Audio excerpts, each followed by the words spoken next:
எல்லை தாண்டி மீன்பிடித்ததாக ராமேஸ்வரம் மீனவர்கள் 7 பேர் இலங்கை கடற்படையால் கைது செய்யப்பட்டது தமிழ்நாட்டு மீனவர்களிடம் கொந்தளிப்பை ஏற்படுத்தியுள்ளது.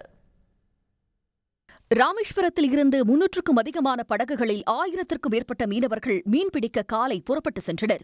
கச்சத்தீவு அருகே மீன்பிடித்துக் கொண்டிருந்த போது ரோந்து பணியில் ஈடுபட்டிருந்த இலங்கை கடற்படையினர் ராமேஸ்வரம் மீனவர்களை விரட்டியதுடன் 7 மீனவர்கள் மற்றும் ஒரு படகையும் சிறைபிடித்துச் சென்றனர். இந்த சம்பவம் மீனவர்கள் மத்தியில் பெரும் கொந்தளிப்பை ஏற்படுத்தியதை அடுத்து தங்கச்சி மடத்தில் 200க்கும் மேற்பட்ட மீனவர்கள் சாலை மறியலில் ஈடுபட்டனர்.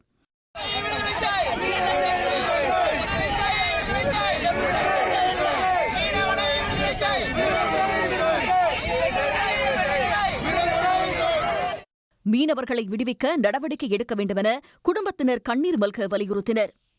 இலங்கை கடற்படையால் கைது செய்யப்பட்டுள்ள அனைத்து மீனவர்களையும் அவர்களது படகுகளையும் விடுவிக்க நடவடிக்கை எடுக்க வேண்டுமென வெளியுறவுத்துறை அமைச்சர் ஜெய்சங்கருக்கு முதலமைச்சர் மு.க.ஸ்டாலின் கடிதம் எழுதியிருக்கிறார். மீனவர்கள் தங்களது வாழ்வாதாரத்திற்கு கடலை நம்பியே வாழ்ந்து வரும் நிலையில் தற்போது சிறைவாசத்தின் அச்சத்திலேயே வாழ்ந்து வருவதாக குறிப்பிட்டுள்ளார். மீனவர்கள் நீண்ட காலமாக சிறையில் வைக்கப்படுவதால் அவர்களின் வாழ்வாதாரம் பாதிக்கப்படுவதோடு அவர்களின் குடும்பங்களுக்கு கடுமையான மன உளைச்சலும் நிதி நெருக்கடியையும் ஏற்படுத்தியுள்ளதாக கடிதத்தில் முதலமைச்சர் குறிப்பிட்டுள்ளார்.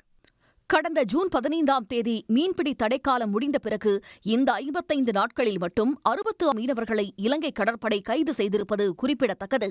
உடனுக்குடன் செய்திகளை தெரிந்து கொள்ள சன் நியூஸ் பெல் ஐகானை கிளிக் பண்ணுங்க.